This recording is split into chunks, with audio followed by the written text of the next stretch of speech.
Everyone, welcome to Lab 9, the digestive system. This lab, we are going to focus on the digestive anatomy. The physiology of that will be barely covered, one little slide, but one of the big things we want to make sure we understand is the structures. I was not able to bring these models home. It's actually one of the reasons why it's taken me a little bit longer to get this one recorded or re-recorded. Was my hope to bring these models home. There's so many, they just were a little apprehensive about us taking them back, me taking them home. There are labeled or blank versions of these at the back, and these are the precise images I will be using for my exams. So as we go through this now, I may talk about some diagrams, of course, you'll have to be knowing, and here we have those as well to practice with. So just so you know, that way you're like, okay, which ones could he use? Those would be the ones I'd pull from. Now, one thing I wanted to start this off with was expect problems and eat them for breakfast. So when we expect that things are going to be difficult sometimes, but we're definitely going to be able to handle that. As I said, we don't do much physiology in lab, but I do like to make sure that we understand that our two vascular systems that we have, the blood vessels and lymphatic vessels, so a cardiovascular system and the lymphatic system works in conjunction with the digestive tract to actually transport nutrients.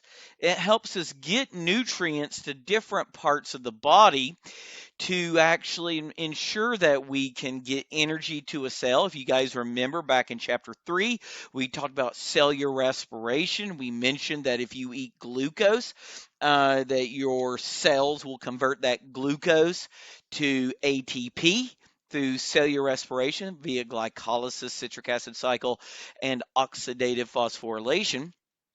And then you will be able to provide energy for cells, and also be able to make those cells grow and things like that, or repair body.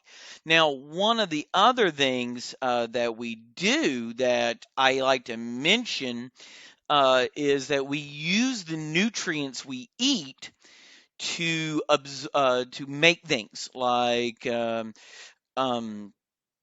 hormones, neurotransmitters, parts of a cell, things like that. So, kind of put this together. It can be used for energy, or it could be used for things that are the building blocks for cells, and use that energy for repair and growth. Use the materials that we got for repair and growth as well. Now, we use two kinds of digestion. We have what's called mechanical digestion. That's going to be like chewing, for example, when you take a bite out of food and chew it, or also when the stomach squeezes and churns.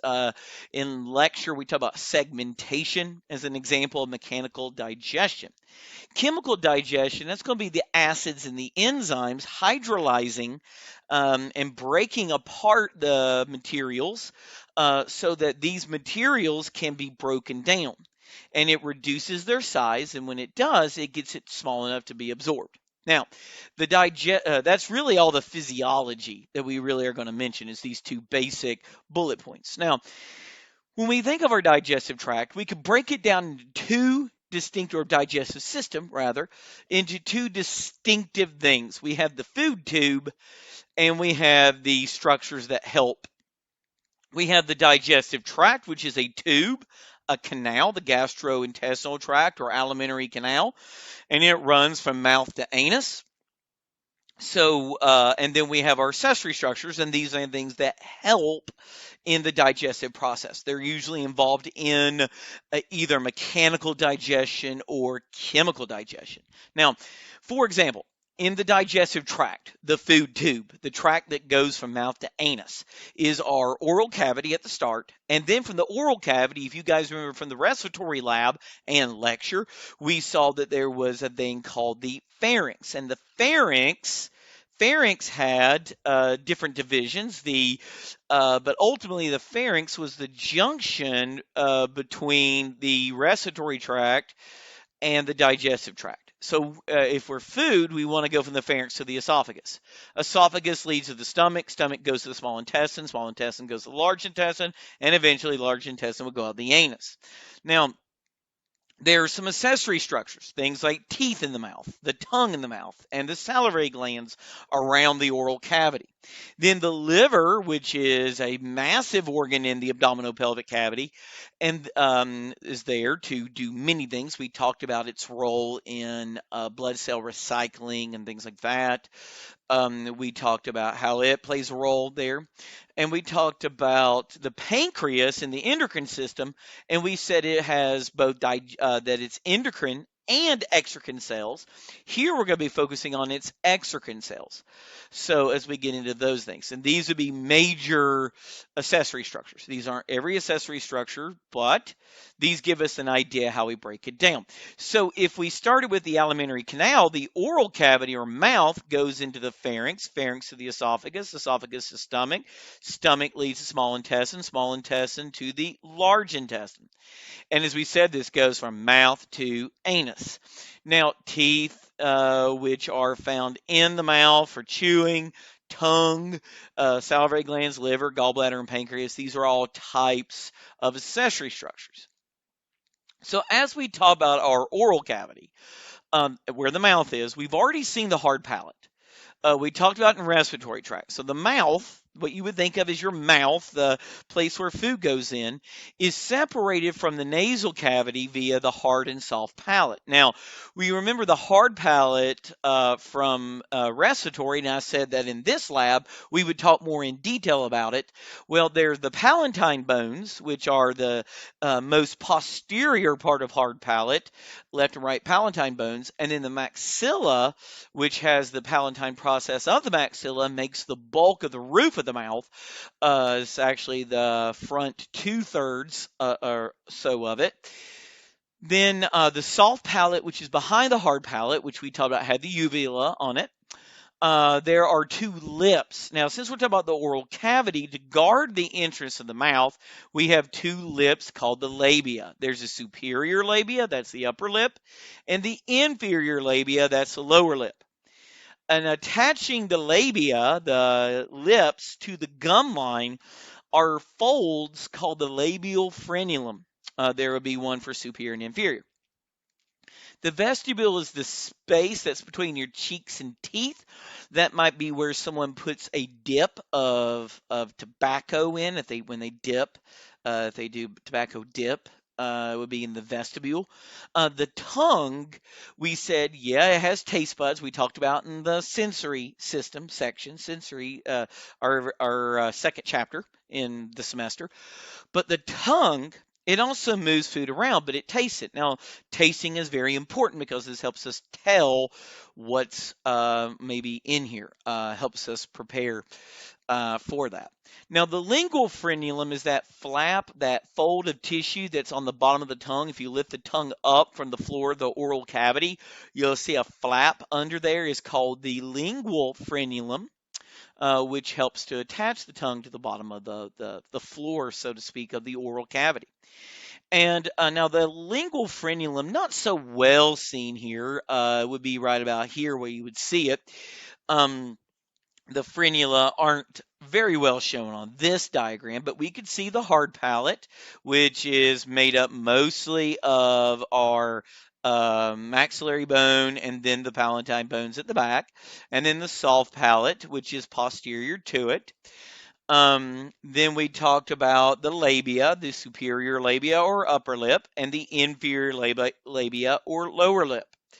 And then we talked about the labial frenula, which will not really be well seen here, but you can see here is one of the frenula here. Here is the other frenula here. We have them in both lips. The vestibule is the space between our cheeks and gum, cheeks and teeth. So this would be right here, an area we would call the vestibule. The oral vestibule is the space here. And then the tongue, of course, taking up a huge part of our oral cavity is the tongue. And the lingual frenulum, which is best seen right here on this diagram here. This is actually the only place we can see the lingual frenulum. I don't have any models that depict it. And the models here, I'd have to bring a whole torso home. They didn't want me to just take pieces out of the torso and take it. just for, as you probably can guess, maybe reasons. If we ever lost a piece, I think they would rather lose the whole torso than lose pieces of one torso. But the torsos are very expensive, and you'll have to replace the whole thing anyway. Um, so I was doing my best to try to get these. Now, salivary glands. Salivary glands, they do produce two major things. They are an example of a mixed gland. If we remember that from histology section in AP1, that mixed glands produce both liquidy secretions and mucus.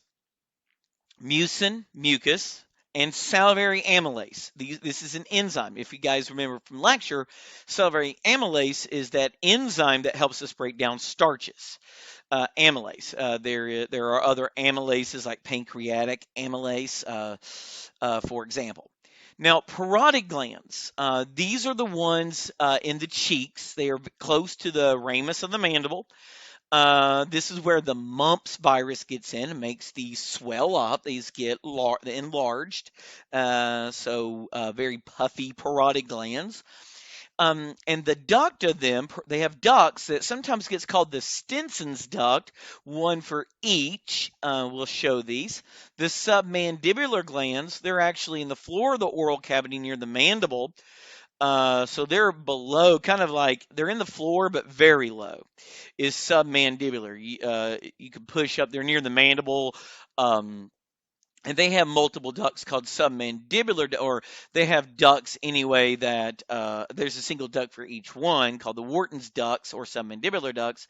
Then the sublinguals, they're in the floor and they come up, called the Rivenous ducts or sublingual ducts. And you can see here's that submandibular gland in its single duct. It would continue in and come out here. But the parotid gland with its duct, also called Stenson's duct, the sublingual gland with its multiple sublingual ducts. This is not a sublingual duct right here. This is actually continuation of submandibular duct, and then the submandibular gland and the submandibular duct. It is the sublingual gland who has multiple rivenous ducts. Okay. Now, in the oral cavity, you also find teeth. Oh, and by the way, this is a diagram that I will use for the test to test this on. There's not a single model that we have in our collection of models that just depict all of them in one model. You need at least two. I use diagrams for that anyway. And I do use diagrams for these teeth, and we'll talk about the specific types of teeth in a minute. Now, teeth come in two types. There's actually two types of teeth, one that somebody would have in their life. They have what's called deciduous teeth. Now, this is a word deciduous that if you happen to live in a temperate zone in the world, a temperate climate, kind of like what much of the United States is, you are used to that after the end of summer, as you start to approach winter. Between summer and winter, you have fall, and the leaves turn colors. They fall off, and that is on deciduous trees in which that lose their leaves. Deciduous teeth are the ones that fall out, your baby teeth, and you have normally 20 of these. Now, normally 20, your baby teeth, your first teeth that you get, you lose them, and you can see 1, 2, 3, 4, 5, 6, 7, 8, 9, 10 on the uppers and lowers combined to make 20. Now, that is when you're young. Now, as you get older, different ages, the new teeth erupt and start to push the old teeth out, the baby teeth out as they erupt. And so when babies cut teeth, they cut their baby teeth, and then they have those for a while, then they start losing them, and you get your permanent teeth. And these are the last teeth you're ever going to grow in your life, and that's normally 32. Now, you can have more, and you can have less. In fact, there are people who have conditions where they grow them on the roof of the mouth, and they can have over 200 teeth in their skull. One of the things that is happening here is we are kind of seeing less and less getting third molars. And I would say this number is going to go down a little bit, but the that's specifically we are counting our third molars, which you start to get as you begin to become an adult, 17 to 21st year life, around there when those come in. So do not have to know eruption sequences. All we're right now concerned with is at first is there's deciduous teeth, which normally have 20, 32 permanent teeth. That gives us 52 teeth in a normal lifespan that we produce. Now, some people do not actually, at least their wisdom teeth, third molars, don't always erupt. Now, in these teeth, let's actually take one tooth and look at it. And we're going to see there's three basic regions. Now, in my lecture, I like to break it down to crown, root, and neck. And the crown is all the teeth you see. That's the exposed part. That's the part above the gums. That's the part of the tooth you will see. Then the root is actually what's in the sockets of the skull, either in the mandible bone or the maxilla bone of the skull. And then between those two is called the neck, and the neck's usually right there in the gum line. Now, underneath the outer part of our teeth, just underneath of it, is a bony-like material. It's much like bone in a chemical sense. It is mineralized, but lacks the bone cells. Um, and this is called the dentin. Now, inside dentin, up in the crown, there's a hollow space full of cells, nerves, and blood vessels, a chamber in the crown called a pulp cavity. And this is one of the places you can get a type of abscess in a tooth. And connecting to the root of the tooth into the pulp cavity is a root canal. This lets the nerves and blood vessels pass through. And the nerves and blood vessels, they can enter the root canal from the skull through the hole in the bottom of the root canal, usually, it's at least somewhere in there, called the apical foramen. And now there are two layers that covers the dentin. If you are on the crown, you have enamel. Enamel is what is actually found on the crown. It is really hard. It is actually it's the highest concentration of hydroxyapatite that we have in a structure. High levels of hydroxyapatite, which we know is the main mineral component to that's that thing that makes bones hard. Cementum is what is much thinner, but it's the layer that covers the dentin of the root. Now, around the teeth, there's gums, and the gums around the teeth are called the gingiva.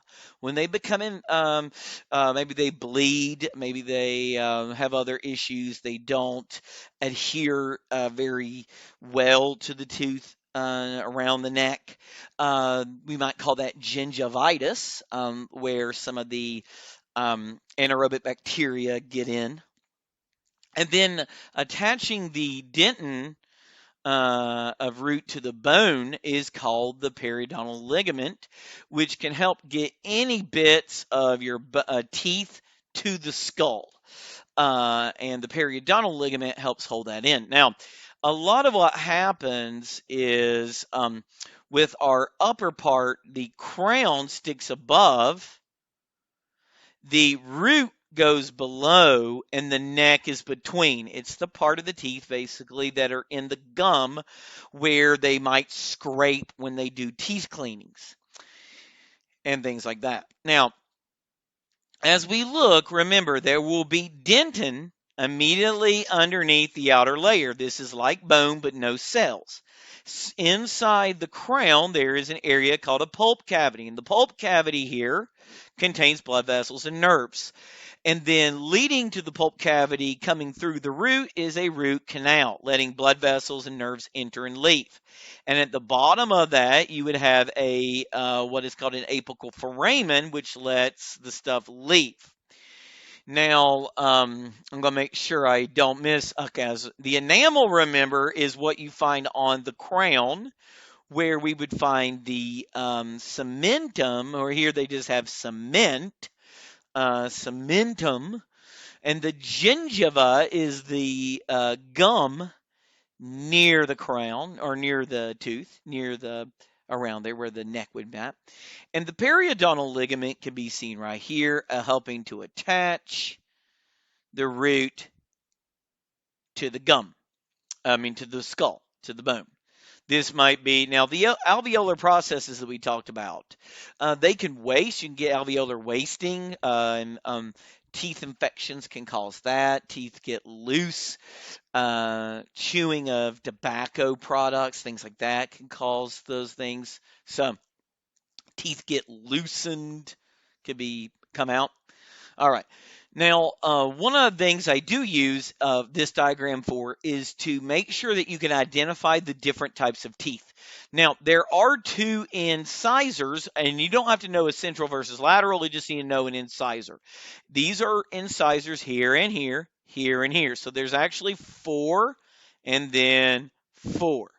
The incisors are more like blades. Blades make incisions. Now, they have one root. Next to those are the canines or the cuspids. And the cuspids or canines, they're much more sharp and they also have one root. Now, bicuspids can be a little bit different. They're here and here. These are your so-called bicuspid. They will have what is oftentimes called a lingual cusp and a buccal cusp. So you have these guys here, premolars. We call these two premolars. Premolars, and then our 1, 2, 3 molars. 3 molars down here. Now, the third molar is called the wisdom teeth, but they have now premolars here have 1 to 2 roots, where these big molars have 2 to 3 roots. The roots being more numerous to help kind of anchor. Because these guys have to be able, they're big, and they have a lot of like force. They grind things up. The grinding teeth have to be more anchored. Humans and mammals, for that matter, we have what is called heterodont dentition, where we have different teeth, different types of teeth. And it's kind of like owning different types of cutlery in your house. And that each of these teeth are specialized for doing different things, kind of like how a carving knife, a butcher knife, a steak knife, a filleting knife, they're all different, structured to do their jobs a little bit more efficiently. Each tooth kind of has different jobs as well. All right, and you can actually see the roots here. We could see the 2 or 3 roots. So we can see the 2 roots here, 1 or 2 roots, and you can see the 1 roots here. Now, as we go through, I don't use this diagram, by the way. I just have it on here so you can see the roots. Now, one of the things that I have done in the past is use this diagram to ask you about the layers of the gut wall, the wall of the digestive tract. And here I always like to say, you've heard people say, I've got a gut feeling, and they say, well, you should trust your gut. Well, your gut wall, your digestive tract, your gut is very intelligent. It went and got 2 Masters of Science degrees. It went and got one MS and then another MS. So it has MS, MS, mucosa, submucosa, muscularis externa, serosa. So our mucosa is the mucous membrane that the food is in contact with. Below that is the connective tissue layer called the submucosa. And then that's those dense layer of connective tissues, like dense irregular. There's blood vessels and there's nerves that run through it. Then there's muscularis externa, which is 2 layers, with the exception of stomach. There are 2 layers. There's actually circular and longitudinal muscles. Here, 2 layers of smooth muscle cells, and then the outermost serosa, which is part of the visceral peritoneum. Not always the only visceral peritoneum that will be there, but it is a portion of the visceral peritoneum, if especially Some organs, of course, they don't always have to have, or at least they may be below the peritoneum. They may be retroperitoneal. Some parts of the digestive tract are. Parts of the colon are retroperitoneal. Um, so, one of the things we want to also talk about is our esophagus. Now, our esophagus is what I always kind of talk about. It is in lecture, I say that it's not as smart. It went and got an MS, then it decided, well, that was too tough, but I want another degree, and it gets a master's of art. And we said it has a mucosa, a submucosa, mucosa, submucosa, musculus externa, and an adventitia. Now, we're not talking about adventitia here, but I do in lecture. And then at the end of the esophagus, there will be a lower esophageal sphincter, also called the cardiac sphincter, where we go to our stomach. And this is a histological cross section of the esophagus. Now, the stomach will have four main structures: the cardia, the fundus, the body, and the pylorus. These are the regions. So let's actually do those. If I want to find the cardia, right here is our cardiac sphincter. So below that is the cardia. This is the esophagus, cardiac sphincter, cardia, the heart of the stomach. It is where heartburn surges up through the cardia. The cardia is right here, this area where we're coming in with the esophagus. Next to that is the fundus. The fundus is the hump adjacent to a tube and a hollow organ. Okay. Now, the other two that we talked about, body is by far the biggest section. It's the area mostly from here to about here. Okay, we would say it follows up under the fundus, down here to the pylorus. So it is the biggest thing, okay, biggest part. Now the body, then the pylorus, is this region right here at the end called the pyloric part. We have the whole pylorus, all the way from the pyloric sphincter to the pyloric antrum. Now, the other parts I want to talk about are the lesser and greater curvature. Then we'll do the muscles in the rugae. The lesser and greater curvature. Lesser curvature, the medial surface, and the greater curvature, the lateral surface of the stomach. Okay? Now, there are 3 layers of muscle in the stomach, unlike 2 at the rest of the digestive tract. There are longitudinal and circular muscle layers, which are found in all throughout the digestive tract, but we add one more layer called oblique. Now, from the outside in, a good way to remember this is if you hear someone talk about how good of food they cook, and you're like looking at all your friends, say, guys, let's come over. Let's come over and eat. Because you heard how good their cooking is. So let's come over. Longitudinal, let's come circular, over. And that'd be the oblique. Let's come over. Longitudinal, circular, oblique. Okay? The rugae is the folded internal structure that allows expansion for the inside of the stomach. Okay. Now, models that I use are down at the end, and any diagrams I use are down at the end. This is a model that it would be on the test. I just was not allowed to bring all these models because there's so many, and most of it is actually found in torsos, which had to be dismantled to even get them, because so I couldn't carry all that out. So I was just asked, don't do that. Now, something I do ask, I will ask for this is um, the okay, I was trying to remember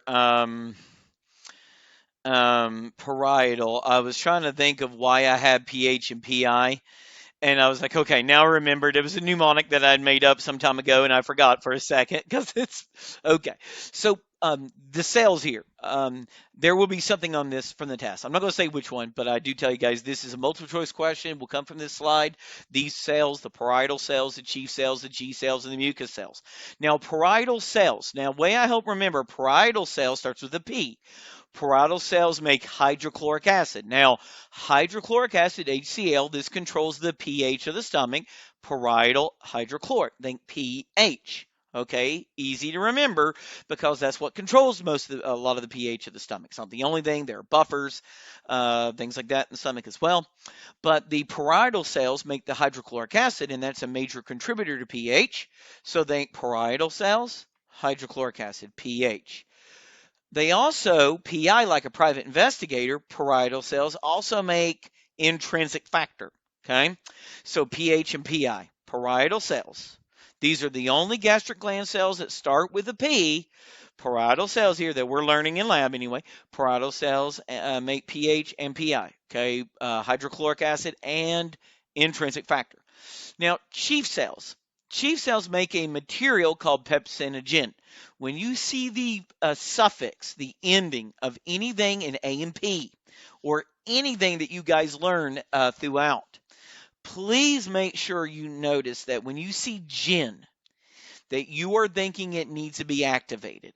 That is the thing that you need to have in your head. That's like a thing I beat into the brains of my students is anytime gin is at the end of something, it needs to be activated. It's an inactive thing. This becomes pepsin. Now, to me, what I see is I see a soda called Pepsi. Pepsi is right there in it. Now, when it comes to colas, I do prefer Coke. I like Coca-Cola over Pepsi, preferably. When it comes to colas, I don't drink many colas anyway. But when it comes to cola, that is my favorite is Coca-Cola. But we're going to say that Pepsi is chief among colas. Remember, cola is a type of soda. Okay. And chief cells, so think Pepsi is chief among colas, and this will help you remember that pepsinogen is made by chief cells. Now, it's easy to remember that gastrin and other hormones are made by G cells, gastrin, G cells. These are called enteroendocrine cells, so they make hormones, gastrin and other hormones, and we can think G cells, gastrin, other hormones, enteroendocrine. Mucus cells, also called goblet cells, make mucus, and they are found throughout and scattered into the stomach lining. Okay, so down in the rugae, there are gastric glands that start to secrete out into all these things, and it helps us to make the stomach juice, the gastric juice. All right, now, excuse me, about yesterday I almost lost my voice from all the teaching, and I had to present at that training I had to do. So it's one of the reasons why this is a little bit late. I wanted it up earlier, but this has been a ridiculous week. Now, there are three major regions to a pancreas: head, body, tail. Kind of like a pet. Has a head, has a body, has a tail, like your dog. Now, head, body, tail. And then we're going to see the acini. These are the structures, the cells, that produce digestive enzyme. They are non-hormone secretors. Okay. Now there are two ducts. One of them, the main one, called the pancreatic duct, sometimes called duct of Wirsung, delivers to the duodenum, and a smaller one called the accessory duct or ductus Santorini is secreting there as well. And these kind of help get us to have a backup. One of the things that happens if you block the bile duct, common bile duct, right at the sphincter of Oddi, the hepatopancreatic sphincter, you can have not getting the pancreatic juices don't go into the duodenum. The pancreatic digestive enzymes don't go into the duodenum, and they'll back up into the pancreas's tissues and start to hurt the pancreas. One of the most common causes of pancreatitis is gallbladder issues, gallbladder bile duct blockages, like gallstones blocking it. And we'll talk about that in a minute. So what you'll see is we have a head, we have the body, and then the tails at the end. Now, inside the pancreas, there will be a main pancreatic duct traveling through as it wants to go right here. And then there is the accessory, which allows us a little bit smaller, but it allows us to get some pancreatic juice through if the common bile duct or bile duct is blocked. Now, here you can actually see these are actually the islets. Remember, the islet is kind of like a party where we had our beta cells, our alpha cells, our delta cells, F cells. But here we have the acini.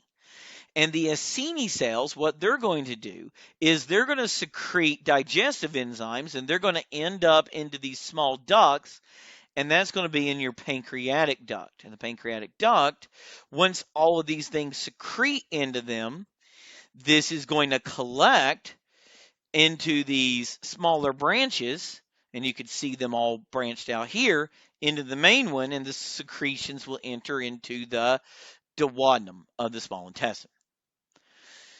All right, liver. Liver has four major lobes. A right and a left one are the two easy to find, found on the anterior surface. A caudate lobe because it looks like a tail, and the quadrate lobe because it has four sides. Now, falciform ligament is the structure that helps us divide the right and the left lobes from each other. That is a portion of peritoneum and material that is attaching it upwards. And then the round ligament or ligamentum teres is actually, I love how it says it's the thick posterior end of the round ligament. It is actually, guys, the remnant of your one of your umbilical vessels. Remember when umbilical vein enters into um, the liver to bring blood in to the fetal heart. Oh, excuse me. All right. And the hepatic ducts, which come out of it, the bile is produced by liver, and the right and left hepatic ducts collect that bile. And the right and left hepatic ducts unite, and they form a common bile duct or common hepatic duct. Sorry, common bile duct doesn't come until the cystic duct combines to common hepatic. Um, my brain said it wrong there. So when we have our right and our left hepatic ducts, when they unite, they will form the common hepatic duct. And the common hepatic duct we'll see in a minute. So here we can see our right lobe, our left lobe. Here is actually the round ligament. Here's the falciform ligament. And this separates our right and left lobe here. You can actually see the gallbladder hanging here. Now, on the back, you can see our quadrate lobe here and a caudate lobe here, as well as portions of the round ligament.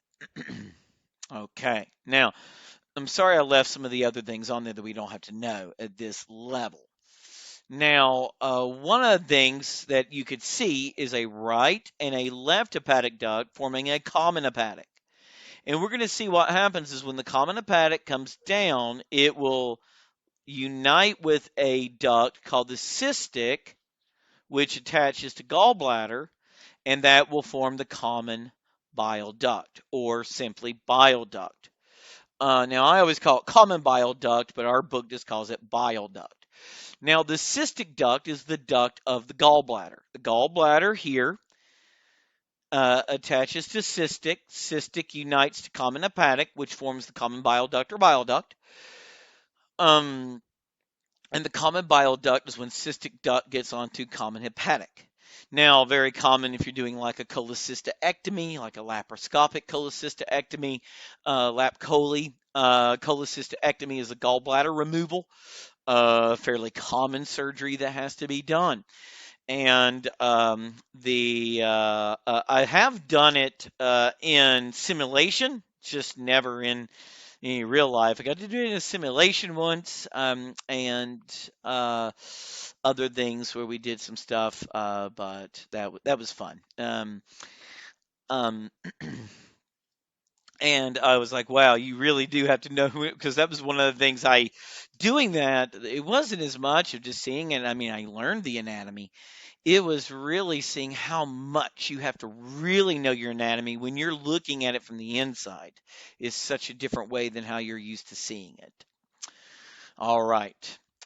This gets us to small intestines, which are, I like to think your small intestines, likes to DJ at the side. His name is DJ Ileum, DJ duodenum, jejunum, and then ileum, DJ ileum.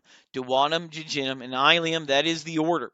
The first part, and the one closest to the stomach, is the shortest, called the duodenum or duodenum. The jejunum, that's the middle part, and then the longest is the ileum, and that's the part that goes to large intestine. Now, inside the wall, in the mucosa, there are circular folds on the mucosa called plica circularis, and those folds increase surface area, along with the villi, the finger-like projections. And now in the villi, there will be lymphatic capillaries called lacteals, and they help me absorb and then help transport fatty acids. Instead of using blood to transport all the fatty acids, we'll do this. We can send them to the liver. The liver can deal with them first. Helps it go through a first pass of metabolism, helps it go through that and being dealt with without increasing the lipids in the blood. The intestinal glands, which make digestive enzymes, also called the crypts of Lieberkuhn. Then there are the Peyer's patches, the aggregated lymphoid nodules. One of the things when I was an anatomy student, we never called any of these structures by a person's name. My anatomy professor had a big hang up about that, and I kind of took it on myself as well, that I always prefer names that are descriptive about where they are, not who discovered them, because in anatomy, descriptive names has more value to me. Now, one of the things, though, you know that if you have me, you better know the alternate names, because I could just use those alternate names instead of the name that is always the Bolden name. And sometimes you will see me just ask you questions. What's another name for this thing? Because you're going to be working with people who use the other names. Now, that was always something, because for me, that's just how I was taught to be thinking about it from a very descriptive point of view. And though they always told us those other names. Now, when bacteria from the colon or large intestines sneak into the small intestines, these Peyer's patches or aggregated lymphoid nodules protect against those. The ileocecal valve, this is what actually goes to the small to large intestines, okay? So we'll talk about that in just a little bit. Now, as we can see, the duodenum is the shortest part. The stomach would be right here. We become from the stomach's pylorus into the duodenum. Then we go to the jejunum, and then the longest part, ileum, DJ ileum, okay? You could see the circular folds or the plica circularis. You could see the villi with their lacteals in it. You could actually see the intestinal crypts, which are glands. Intestinal glands are crypts where you would make the secretions down into the crypts of Lieberkuhn. And the aggregated lymphoid nodules are a Peyer's patch right here. There will be aggregations or greater numbers of them called Peyer's patches or aggregated lymphoid nodules. And the ileocecal valve, we will see it best coming up right here, called ileocecal valve or Tulp's valve. The guy who discovered it is this guy who, right here in this painting on my computer's background, this guy here, this Rembrandt painting is called the Anatomy Lesson of Dr. Nicholas Tulp, and this is the guy who described and discovered Tulp's valve or the ileocecal valve. So he was the one who first described it and characterized it. Cecum. That is, kind of think of the cecum. I like to think of your large intestine or colon, or at least colon is at least a major part of the large intestine. I like to think of the whole large intestine as kind of like a neighborhood, okay? And what I think is the cecum, that's the cul-de-sac. And when you come in, there's a guard shack, the vermiform appendix. So there will be the first very small part of large intestines called the cecum. It's very small, and it has the vermiform appendix. It just means it's a worm-shaped sac. It actually acts as a reservoir for bacteria, normal flora, to repopulate the gut if you lose some of it. And it also has mostly what's in it is lymphoid nodules. Um, then we enter the colon. And this is like the nice part of town. This is colon meadows. And everyone lives on Tinny E. coli Muscle Lane, and they have a houstra on Tinny E. coli Lane. And you want to give them instructions. So we're going to go up on ascending colon. We'll turn and cross on transverse colon, go down on descending colon, and curve around on sigmoid colon. And there's 3 turns. We'll see a right colic flexure, left colic flexure, and a sigmoid flexure. And then at the end, there's the last 6 inches called the rectum. And that's where you store your feces. And I think the rectum, that's the crappy part of the neighborhood. This is where we store our fecal matter. This is where you will have your anus and your 2 anal sphincters, an internal one and an external one. The internal one actually operates on its own, and the external one is voluntary.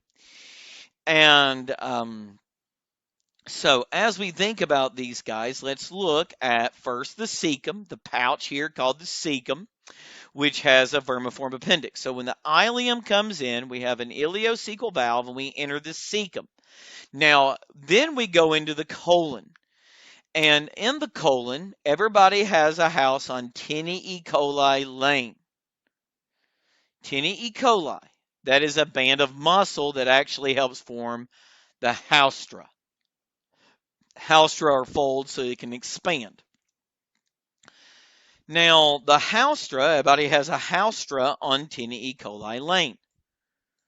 Now, as we said, you have what is called the ascending colon, transverse colon, descending colon, and sigmoid colon. There is a sigmoid flexure. I thought that this guy would have the sigmoid flexure actually labeled. The left colic flexure, sometimes called splenic flexure, is labeled. The right colic flexure, sometimes called the hepatic flexure, is labeled on here. And I thought maybe the sigmoid flexure would be labeled. I just didn't see it, and it's okay. That's the bend going into the sigmoid. So, like if they do a sigmoidoscopy, they're only going to be checking this area, the sigmoid colon. And if you have a entire colonoscopy, they will go through the whole thing. Okay. And as we enter, you can see the external anal sphincter and the internal anal sphincter, external, internal, going into the rectum. Now, sorry. And then lastly, we just had to talk about the peritoneum. This won't take us very long. We're generally familiar with serous membranes, that there's a parietal and a visceral layer. The parietal layer, remember, is near the body wall. So this actually lines the peritoneal cavity, the space between the visceral and parietal peritoneum. The visceral peritoneum is the part that covers the organs. And there's a space called the peritoneal cavity between there. They sometimes do like a peritoneal centesis if they want to draw fluid out of the peritoneal cavity, or a peritoneal lavage. Let's say you had peritonitis due to an injury, peritoneum infection. They may need to do a lavage or a washing of peritoneum. Now, the mesenteries, they help to prevent entanglement. They're membranes that hold the abdominal organs in place, and their job is to hopefully prevent entanglement. It's called the mesentery.